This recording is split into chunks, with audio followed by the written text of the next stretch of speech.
What is up, humans? Thank you for joining me on this episode of Scarlett Letter Show number 82. I know we took a little break last week because your girl was in Tulum for her birthday, and here I am, survived the mosquitoes and survived the heat, and I'm back with more with the humans of nightlife. And tonight I have a very special guest, and his name is Jasinto. He's a local house music producer and a resident DJ of dance classes. How are you feeling? It's overdue. I feel like I should have had you here a while ago, but I love that we've been able to get to know each other better and make a connection, because I feel that it makes it even more special. Well, you've quickly become one of my favorite people you can meet, so I'm really happy and honored to be here. Thank you so much for having me. Yeah, of course. It's same here. You and Christine have been... You guys are my rape parents now, so. That's what people say to me whenever I'm out there. I want to be just like you when I grow up. And I'm like, I'm not very much older than you, So it's great, it's fun. So, no, I appreciate it so much. And as you already know, we're gonna start with the Jenga. You can go first. Okay, gosh, and I there's this wheel thing that you've hidden somewhere. It scares me, so I'm gonna go first. So the thing is, if you lose, then you have to spin the wheel, and if I lose, you have to spin the wheel. Yes. So you have to spin the wheel. Whoever gets to spin. No, but you understand. I just basically conned you, saying that no matter who loses, you spin the wheel. Oh no! Oh, you tricked me. Okay. See, I wasn't even paying attention. He got me. No. Whoever loses gets to spin the wheel, no matter what. It could be you or it could be me. Oh, see, I forgot to tell you. Grab your piece and then please give me a little autograph with one of these. Oh, okay, perfect. Thank you so much. Okay. Yep. Blue. On this side, right? Wherever you want. It's your piece. Okay. The signature. Just make some magic.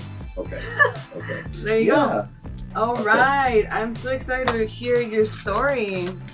I read your bio, but there was something really funny that caught my attention, how you said that you were like annoying your parents. Yeah. Tell me how you were like when you were a kid. What were your interests like in middle school, high school? I was always really into music. My dad was he always played classical music, and I think in the bio it says I was always playing music to tune out my annoying parents. Oh, okay, yeah. Right. And so I always listening to music on my headphones, and I had one of those. I was one of those kids that had a dual cassette deck, and I'd listen to Casey Kasem's, Top 100, and make like little mixtapes for myself and my friends, and record and press dub and do the record all over again. Make your own like little mix. So that's when I started kind of DJing in a way, right? And I was into art. I had a knack for drawing ever since I was a little kid. Yeah, and the first time I found that was I think I want to say I was like maybe 4 or 5 years old. I found one of my dad's Playboy magazines in the cupboard, right?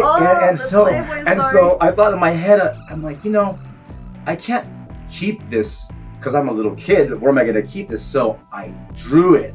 Oh my God! And that's when I realized, wow, I could actually draw people, and so I drew it out, put the magazine back where I found it, and hid the paper underneath my bed. And then my mom found it. She's like, "What is this? What?" But it's a good drawing, though. So I must say. Yeah, and so it's my turn. Okay, and so I kept on doing that for a while, but being an Asian. Oh, sorry. Okay.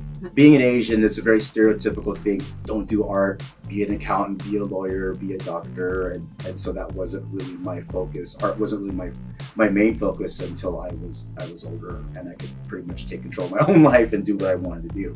Yeah, that is a stereotype. It is. Actually. It is. How was it living like that? You felt suppressed, and then finally at a certain age you were like, this is what I want to do. Well, it's really interesting because my dad was very strict about and controlling of what he thought I should be.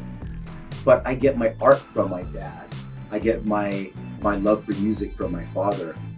He can play. He played the harmonica, and he'd make up his own songs. He played so well that it could make you cry, right? So it was also, my dad was very much one of those, you know me as a kind of a high-strung individual. He was even more high-strung than I was. And the only time the house was really quiet growing up was when he was playing music. Either he was listening to classical music, you know, on his vinyl, or playing the harmonica. But otherwise, he was always complaining about something, get better grades, or don't your clothes, or this and that. You know, so that's where my love of music it came from him. And my grandfather was a sculptor. So art runs very, very, very deep in my family, right? And so so now I don't want to lose this game. So oh gosh, geez, and so this is why we do this, so we can get your reactions, so people can see you under stress. Oh, thanks. So my dad, he passed away about 11 years ago. So everything I do today is really for him and for me, right? You know, so and I draw a lot of strength from my father, my father's passing, and I feel it through everything that I do in music and whatnot. So I feel like it's crazy. I feel like as I'm getting older and my life is getting more serious, I'm becoming a lot like my dad, but I'm more liberal with my children, because they're both artists too. And so I'm strict about when it comes to my expectations of them. You know, be a good person, you know, keep your word, help your community, but be who you want to be. Oh, beautiful. You know, right? Especially after experiencing that, you want to let your kids be themselves. Yeah, because I think as parents, the thing that we want the most out of our life is to see the dreams of our children come true, right? And so I think in a way, I'm kind of realizing that from my father now, being a professional musician. Something that he can never be, but he was very, very, very extremely talented. Maybe he went through the same thing with his parents. Maybe. Have you thought about that? Of course, yeah, right. Definitely. I definitely have. So I've put a stop to that. This is where it stops. This is where it stops. If you're good at something and you really love it, just do it and do it with all your heart and soul, because you just never know. I mean, every day life is so precious, and every day that could be taken away from you. Exactly. You know? You know, 2020 gave me a lot of perspective with that. Mm-hmm. I lost my grandpa because of COVID, and I remember. I'm sorry about that. Yeah. I lost all my gigs. Like all of us in the industry, we had that sense of loss and grief, and gave me a lot of perspective in life. Yeah. Because if anything, this is the time to go for really what I want and stick to my passion. So it's great that you've been there for your kids and to push them to follow their dreams. That's so important. Yes, I tell my kids, like, hey, if you're gonna do that, then be the best at it, right? So, yeah, and COVID was really an interesting year, with because you never knew. We didn't know when we were gonna come back or be able to do the things that we love to do. And now it's been a few weeks since we reopened, and I feel like I can't even keep up. I know. Oh my God. I feel the same way. It's like, wow, I came from being depressed from not doing anything to being overwhelmed with things to do. Yeah. I have like all my full send at Riches and Flicks, and I have performing gigs, DJ, go-go dancing, and all these things at once. Like, whoa. I don't even know like how to like organize my time. And I've always been like a master of organizing my time. That's great. But now I'm like kind of, you know, I was early here today, but typically I've been like but this last few weeks I've been like late, like 15 minutes here. Oh, thanks for being early. You know, right? So I'm like, I couldn't be late because I canceled on you one time when I was sick that last time. So, oh geez, that's not gonna. Gosh, this is. So tell me about how you started your journey in the DJing world. I'll fix it for you. So you can't do. Okay, it has to be like. I got you. Got it. Okay. I got it. Okay. Well, I was really fortunate in that in the DJing world, because I started in Seattle in the mid 90s, and there wasn't a lot of DJs in Seattle back then, but there was one DJ, Donald Broad. Oh, Donald Broad, right? Yes. Yeah, and I've known him since I was 17, 18 years old, and he was DJ Dominator back then, which is really funny. Dominator. He probably never told you that. No, he never told me that. And Donald was such a force of mayhem behind the decks, and we all see how loud. He He was is not crazy. reckless with the records. So Yes. he really forced us as DJs in Seattle to really step up our game and bring a little bit of intensity. Not to match him or overtake him, because no one could like overtake or match him. But he really forced us to really shape a sound that was unique, because he was Step so out of the unique, box. Exactly. right? He was so unique. So in order to stand out in that city, even though there was a lot of DJs, you had to be really unique. Whether it was with the music you played. Or What your made you personality. unique? I think it was. I think it's the music. I really make an effort to be very intimately connected with my music and know it inside and out. I really pride myself on having the best track selection as possible, and I have a lot of that because of the music that I was raised on. There's a lot of complexity and emotion and seduction, I want to say, in the music, right? Joe P, my dance Joe cassette P, partner. hell yeah.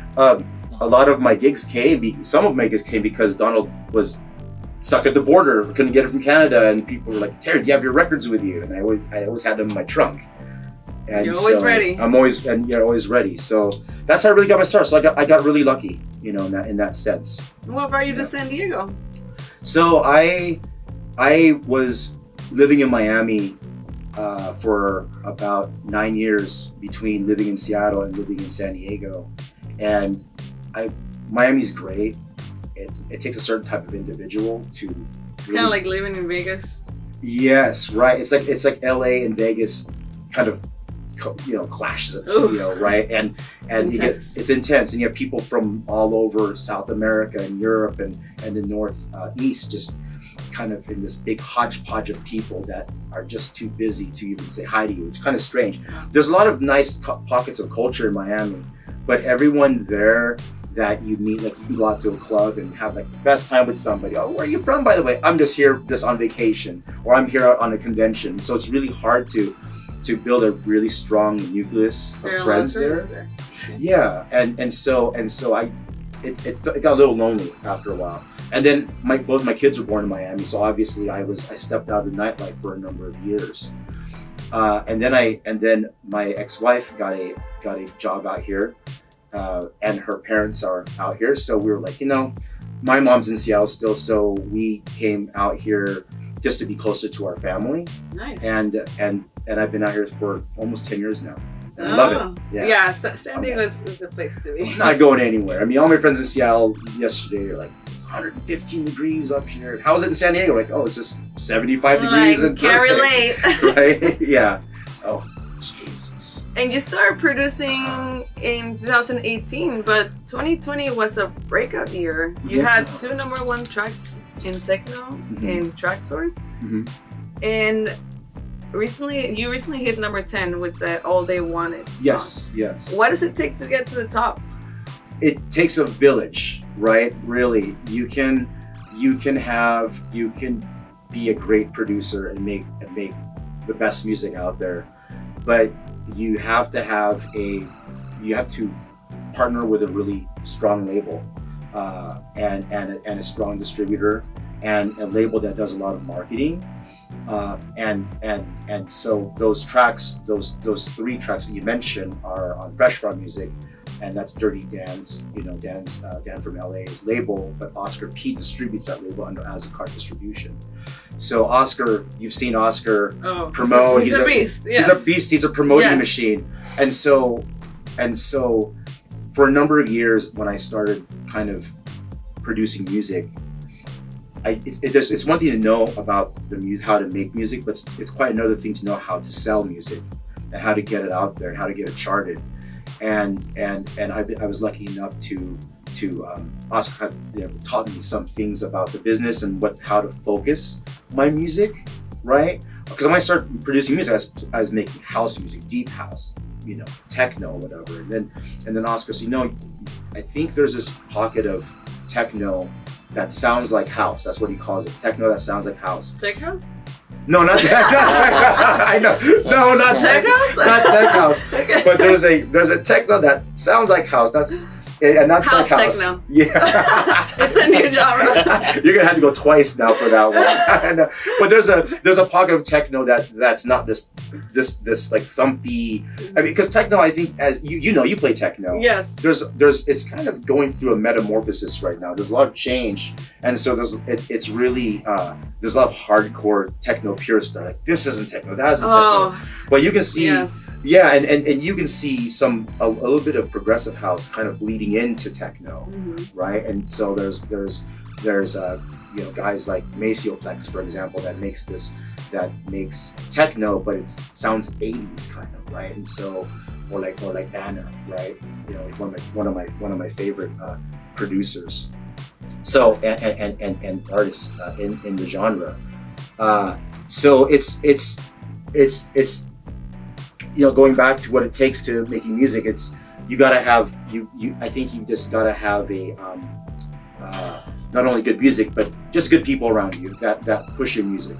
I love that. Yeah. It's true, you gotta have a good support system. You definitely do, yeah. I want to get more into the way your mind works. Okay. You said in an interview, before you start a track, you ask yourself about your intention, if you want to learn, okay, or if you want to create a track for a purpose. How do you make the choice? That's so there's certain projects that you get invited to. So there's projects that you just do on your own, and you start them, and they just turn into whatever it is they turn into. And then there's projects that you do that maybe you want to make a song that gets this attention of a specific label. Then there's remixes that you do, right? That maybe someone gives you the parts to a song, and you do a remix, and it has those elements in what you create. So that's the intention part of it, and then there's a learning part of it. It's the technology is always changing. Sometimes I feel like it's hard to keep up. It's hard to keep up, right?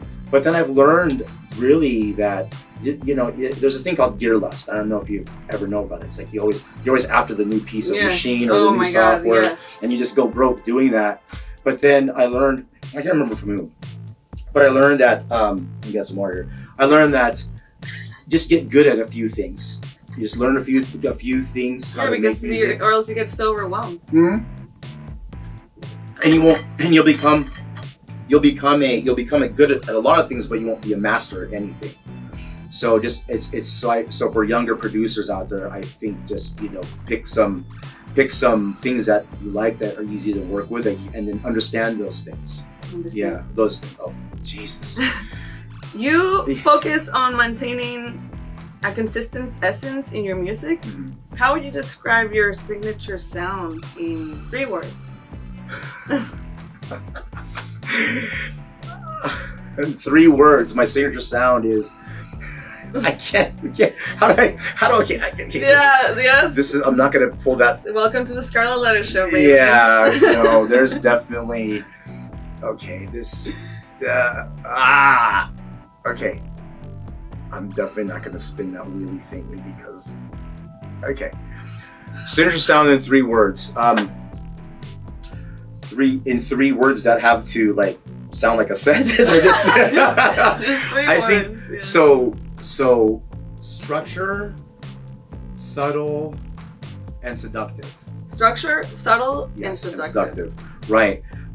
So the seduction is the essence. It's being an artist and being a creator. For me, it's all about creating memories for people that haunt them for the rest of their lives. Oh, right. Haunting memories. I know you like that. You're all dark. Yeah, me. Interview the vampire here. No. Yeah, but the structure, and for the structure, because I grew up on vinyl and I started DJing on vinyl. The songs on vinyl were longer. I mean, when house music first came out, they were short songs, and people were like, I can't mix these songs together. That's just there's no outro, there's no intro. And so a couple of people, guys like Halo Varga, J Tripwire, Pablo Sabalos of Chusambala. They started making songs longer, with longer intros and longer outros. And so for me, the structure, it's very important when you make music that the structure is what was called DJ friendly.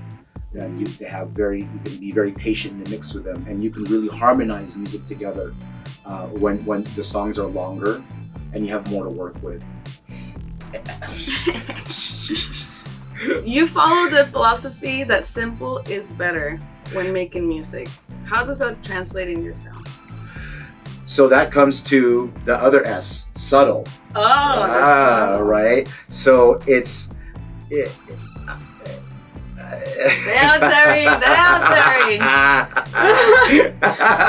Yeah, what's up?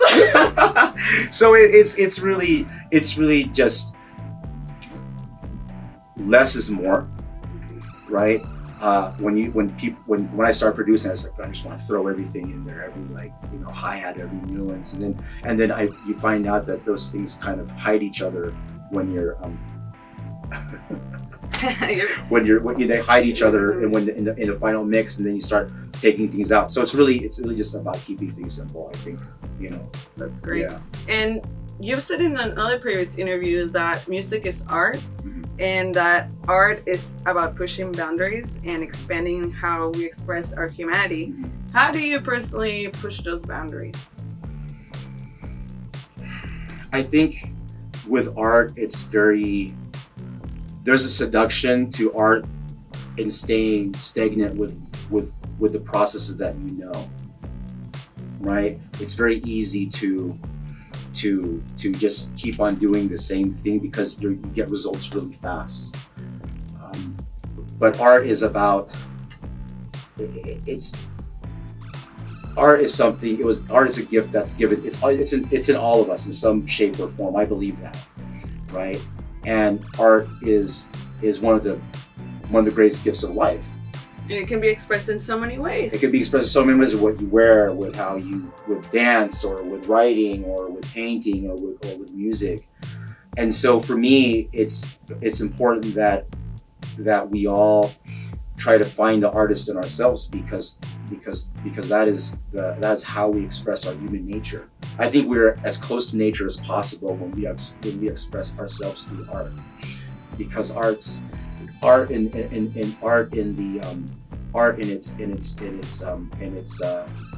its primal essence isn't about what society is.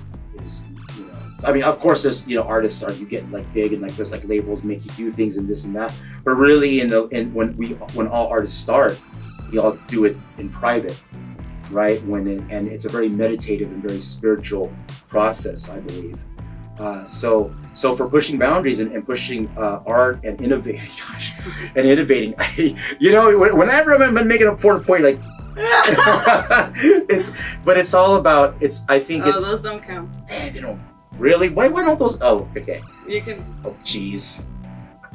I think someone's gonna have to spin the wheel. I think someone's gonna have to spin the wheel.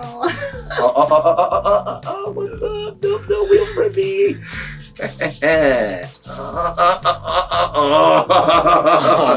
So really, it's really going back to it's when we can expand our humanity through art, then we expand our human nature. Yeah. I love that. Yeah.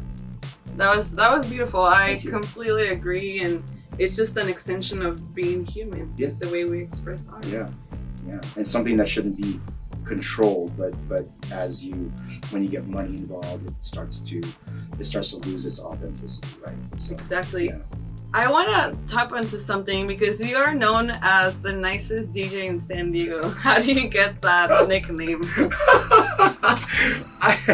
It's really funny because Miguel Rios last night when he played at Dance Classique, he's like, "Thank you for being such a nice DJ," and I'm just kind of well, I used to not be this way. Really? Yeah. What When made I was you like this? well, I think it was when I was in Seattle. When I was younger, it was a very competitive scene. Mm-hmm. Right? There was a lot of backstabbing and politics and whatnot. And then I had stepped away from that for a number of years, moving to Miami, and I had to pretty much rebuild my own personal network from there. And then I stepped out of music for a number of years to just raise my young kids. And then, but I always stayed connected to my network of people on the West Coast. I always kept on collecting music. I didn't mix anything for a long time, right? And people would get mad at me. Why aren't you DJing? Why aren't you, you know? And so I think during that time, I had a chance to really think about the things I did wrong in Seattle. And if I was ever to be in the position that I'm in now today, what would I do differently? You know, and I'm also a lot older too, right? And so I think it's just I appreciate it more. I appreciate where I'm at. I'm really lucky to be where I'm at with this community. I mean, I knew that in this town I had to be patient and I had to build trust, and I think too it comes with just supporting everybody. You don't have to go out all the time, right? That's not what it's about. But you have to show that you care. Exactly. One way or another, you can share or comment or like or whatever it is, something. Yeah, you can share, comment, or like, and don't be, you know. It's I think when you're new to this industry, or you're younger, you feel really competitive. And you have trouble, or you have trouble really connecting with other people's success because you want your own success. But I think instead of being how should I say it, not intimidated, but jealous of somebody else's success, you have to look at it as, how is their success going to challenge what I'm going to do next and do better? How am I going to keep up? Right? Exactly. Or what can I learn? Use it as a fuel for you to do even better.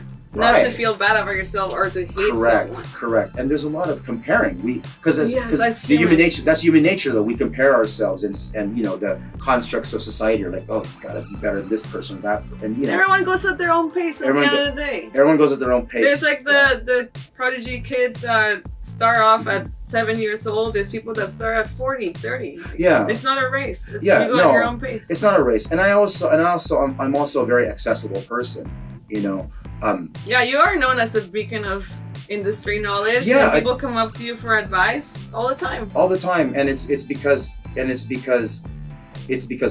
I remember being that person, like not knowing and being so intimidated by this, and like wishing that I had somebody to share knowledge with me, because you know, when it's like, gosh, I wish, you know, thinking back and you know, through some of my challenges and having some questions, I was talking to myself, gosh, it'd be nice if I had a person to tell me this or not to do that or whatever. So I try to be accessible to as much as I can. I mean, people send me instant messages and they're like, you know, I'm sorry if I'm bothering. I'm like, no, it's not a bother. That's beautiful. Yeah. Because, we appreciate that. Well, thank you. Your kindness and your willingness to be open, to be true to yourself, and to give all of this for the community. It's really beautiful. Yeah, I'm really blessed to be able to do that, you know, with everybody. Awesome. Well, before we go to the next section, it's your turn. Before I introduce the next section, you gotta go. Okay. Gosh, this is. Oh no. Okay. Jeez.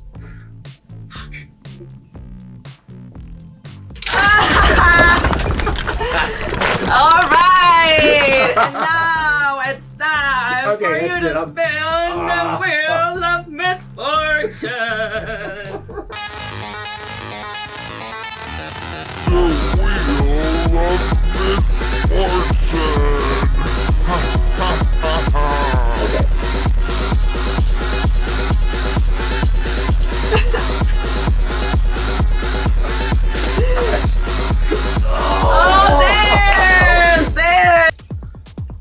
What? I have to draw something? We'll see. Wait. Do I draw one of these things? One, yeah. But it's like one, it feels like one big one. Show the most embarrassing photo on your phone. So this is kind of the most embarrassing photo on my phone. Oh, it's not that bad. No, but it's pretty embarrassing because it's like, I don't carry around a bottle of champagne like that around the club with me. And I'm like, come on, that's not me, you know, right? I think it would be tequila. It would be tequila, and also too, it's kind of like, I'm not like that. Like, that's not me. right? That's not me. I'm not at the club like all like B-boy style, right? And so this was at the House Music Fridays. It was like one time, and it was I was like, someone stopped my doppelganger from like giving me a bad image. So that's one of my most embarrassing stories. That's kind of a cool story though. It's a fun one. You look like you were having a blast. I look like I was having too much fun. Right. So, all right. Well, thank you for sharing that. Well, that wasn't that bad, was it, Terry? I don't know. I mean, that's like put a little sweat on my head there. Now we're on to the last two sections of the show, and first we're gonna start with the time capsule.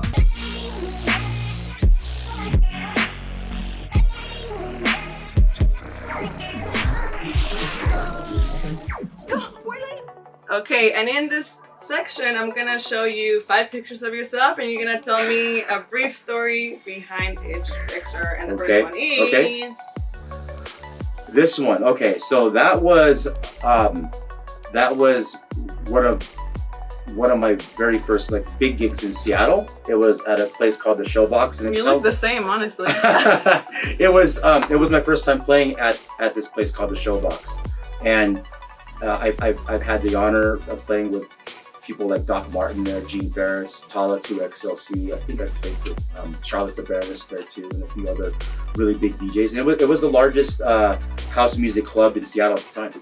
Next one is you and the Queen. Oh, me and the Queen. I know she couldn't be here, but shout out to Christine. Hello, I love you, Christine. Hello, babe. We love you. I love you. I love you. I love you more. That was us on not New Year's, but that was at a friend's birthday party. Oh, that's beautiful. like right after New Year's. Y'all look so happy. Yeah. How many tequilas in? What is it? That was actually a secret room, and then we had our own bottle in there. So. Oh, the secret room. Lovely. Let's see. Look at the next picture. I think that's my favorite picture on the phone because that was at West Coast Weekender a few years ago on the outside at the World Beach Center, and it's really funny because that's kind of become in my inner circle the Groundhog Day picture. Like Punxsutawney Jasinto, if he shows his shadow, he's not going to sprout out of the bushes. So we're not going to have any parties for like a few months or something like that. So that's what But that was at West Coast Weekender. That's with my biological daughter, who identifies as a male. That's my son, Cyrell, and that's Cyrell's 16th birthday. Wow, yeah. That's beautiful. How's that growing up like that and being there for your son during these times? Like, I'm sure it was a difficult process for you. How did you assimilate all of that? Oh gosh, that was really hard because, he's in high school and it was a junior year in high school and doing COVID, and really, I think what us adults don't realize, COVID must have been really hard for us. We couldn't see our friends, but we can still do things with some of our friends. But the kids, they couldn't see anybody, because parents were really scared, well, that kid's from a family that might have COVID or this and that. So their ability to socialize with each other was really taken away from COVID, and that was the hardest thing to really watch, and to witness that through such. I mean, every year as for a child is really precious, but especially in high school, right? Oh my God, that's teenage years are rough. They are rough, but interestingly, my son is kind of an introvert, right? Loves to draw, loves art, into anime, and so Cyril was like, lock me up here, I'm not going anywhere until this virus is away. But and that's what her his perspective is, but at the same time too, I know that he feels like we were actually walking to coffee a couple months ago up in Mission Hills, and he was like, I'm like, how are you doing? And he was like, I wonder what my life would have been like had COVID not been around. I think we all asked that too, right? But especially but it was really something that made me think about for the first time that, boy, the kids, they really were really adversely affected by it. So that was tough, the last year. You know, it's you kind of feel COVID obviously is, I mean, going back to what we learned from it, I think one of the things about COVID that was really the nice silver lining was if you're like stuck on a desert island with 10 people, who would you bring on the island with? And I got to spend a lot of time with my kids and just, you know, just be in the same space was nice. It was challenging, but also nice at the same time. Yeah, I'm sure. And also like being able to like open up with your kids and learn how they're feeling, and they learn how you're feeling, like sharing emotions, feelings, thoughts. It's so important to have that communication. It really is, because now, you know, I mean, my schedule with my kids hasn't changed very much with them, but my schedule with the world has changed, and now I'm just like, gosh, you know, I was like the last couple of weeks I've been fighting to spend more time with my kids. So I'm taking my son, who just graduated elementary school. I don't know. I'm taking him to Washington D.C. next week just to have some alone time with him, away from the music. And I was offered a couple of gigs out there, but no, I didn't. I'm like, no, this is about, I respectfully declined because it's about me and my other son, my younger son, Felix. Yeah. Beautiful. And the last picture, big chillin' Terry. That was where you were just out in Tulum. Oh, okay. Yeah. I was in Tulum. Okay. And this was me. Before you got sunburned? Yes, that was before I got sunburned. You look really happy. You're like, yeah. That was before the pain of being extra crispy fried by the Tulum sun for 8 hours and not be able to leave the next day. So that was definitely before we went down to the beach. Fantastic. Well, thank you for sharing the stories behind the pictures. And the last section is the human experience.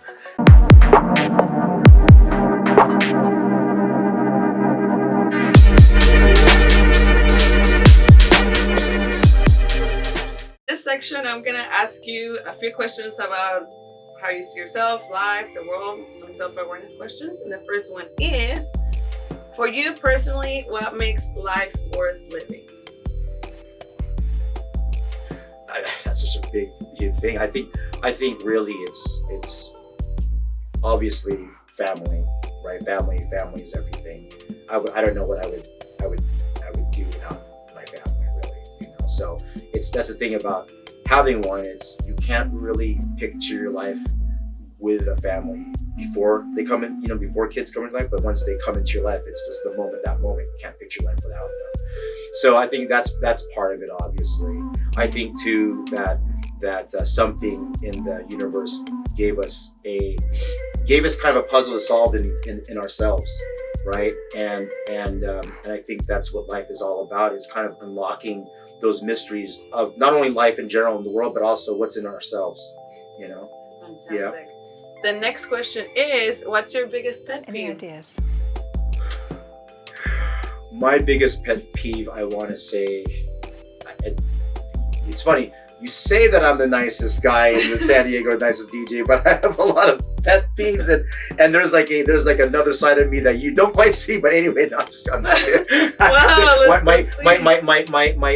my friends call it polar tear. Oh yes, I know the story of the polar tear. Yes. Not polar bear, but polar tear. Not tear bear, polar tear. Like my friends call me, my close ones call me tear bear, but then there's polar tear. I think my biggest pet peeve really is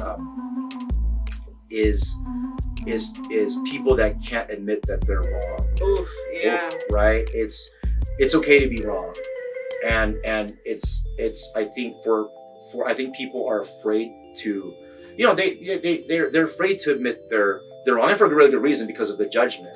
But then there's no learning involved, and I think when people don't want to learn about who they are or about the mistakes they've made, that's annoying to me.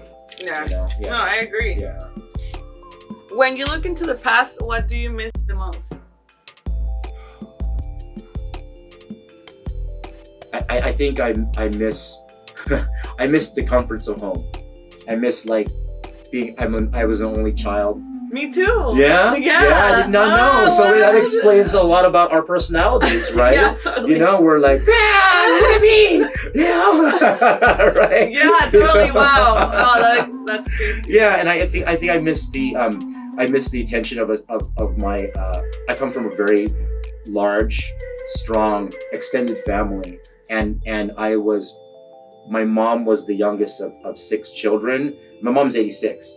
So she had me when she was in her mid 30s, late 30s already. So I had, my aunts were kind of like my grandma. So I was very like, oh, come, here's some money, here, eat this, or, or whatever. And I think just that's what I miss about the past is be connected to that. Because now it's like, gosh, I want to be taken care of, but who's going to take care of me now, right? Totally. Yeah. I can relate. You can relate to that, right? I can relate. Right? That's definitely like spoiled growing up. Yeah. And then I had to grow up and take care of all my shit, man. Yeah. What? Yeah. What is this? What's the best decision you've ever made? Gosh. Can I take the wheel of death thing? The wheel of misfortune, okay? There's so many. I think probably the best decision was getting back into music again, right? And really just going into the experience of rediscovering who I was truly meant to be. And I think it's for my family especially, I robbed them of that for so long. And I always tell people, like, there's a lot of my friends are in their, like, they're in their child rearing years, and they think about, like, well, how do you have a family and do what you do and manage all this stuff, and I always tell them, like, when you have children, don't let them change who you are, because the worst thing you can do to a child is rob them of the experience of seeing their parent doing something that they love to do. Wow. Right? That's so powerful. Yeah, and so it's like, just take kids with you if you include them in your life. Don't have too many though. I mean, right? Because then it becomes hard to manage, right? But like 1 or 2, it's like it's easy to manage, like your adult creative life. That's what I call it. Right? Because there's some things my kids just don't know about me. Right? Yeah. Right? They don't. They're about to find out. Don't show them that picture. Right? Like remove the champagne bottle. It's good. It's part of it. It's okay. Yeah. I really appreciate you being here and sharing all your stories. It's been so delightful. Yeah, thank you for having me. I really appreciate it. Thank you. Of course. And we have 2 more things before we conclude the show. A parting gift? Oh, yeah. Well, first, it's the Scarlett letter. Oh, jeez. Is this a letter of doom? No, it's this is... Are we going to burn it? No. Look, you're going to take this. I know, we're extra here. And then you're going to open it, you're going to read it, and that's my letter to you. Something that reminded me of you. Oh, nice. And... Okay, so I think it's learn to cut away from people. Okay, so... That wasn't very dramatic. No. But it needs to be like the people just a little more dramatic. Come on. Like a little. Like that? Okay. True worth is in being, not seeming. In doing each day that goes by. Some little good, not in the dreaming. Of great things to do by and by. For whatever men say in their blindness, and spite of the fancies of youth, there's nothing so kindly as kindness, and nothing so loyal as truth. Oh, thank you so much. Yes, of course. Thank you. I appreciate that. Yes, you are such a kind person. You stay true to yourself and you exude that positive energy, and I appreciate that. Just know that I appreciate you so much. Thank you. I appreciate it. We appreciate you. But you don't want to meet that proletaire. You don't want to be him. No. All right. Before we finish, you have the last parting gift from the mystery box. This is your parting souvenir. So close your eyes, stick your hand in there, and... This is like that scene in that movie Dune. Put your hand in the box. I don't know if you ever see that movie Dune. No. Okay, you're going to see it. Okay, there's no jungle spiders there. Gee, what is that? There's something furry in there. There's nothing bad in there, I swear. Okay. Wait. Hold on. Can I... Okay. That's squishy. That's kind of hard. Okay, you got 3 seconds. I got 3 seconds? 2, Take the bottle. Bubbles! Yes. See, it wasn't that bad. That wasn't that bad. What? Can I have another one? You want another one? No. I'm like, for Christine? Yeah. Yes. Okay. Wait. One for Christine. Okay. This thing. What is this? Princess Goo.